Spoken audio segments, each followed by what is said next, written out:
അനുഭവിക്കുന്ന പിള്ളേരെ നമുക്കറിയാൻ പറ്റില്ല. അപ്പം അവർക്ക് ചെറിയൊരു ജോലി ഉണ്ടെങ്കിൽ അവർക്ക് നിക്കക്കളി ഇല്ലാത്തൊരവസ്ഥ വന്നു കഴിയുമ്പം ഭർത്താവിനെ വീട്ടുകാരെ ബുദ്ധിമുട്ടിക്കേണ്ട, നമ്മളെ ബുദ്ധിമുട്ടിക്കേണ്ട, അവർ സ്വന്തം കാലം നിന്നു അല്ലേ.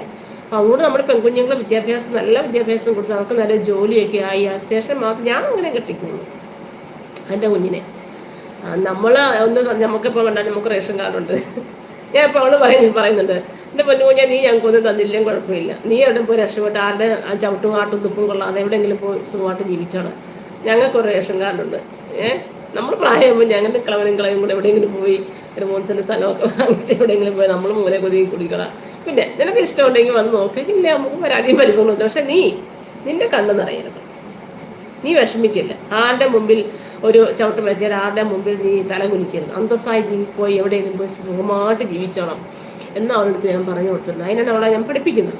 ഞാൻ അവിടുത്തെ പറഞ്ഞിട്ടുണ്ട്, എവിടെയെങ്കിലും പഠിച്ച രക്ഷപ്പെട്ട് പോകണം എന്ന്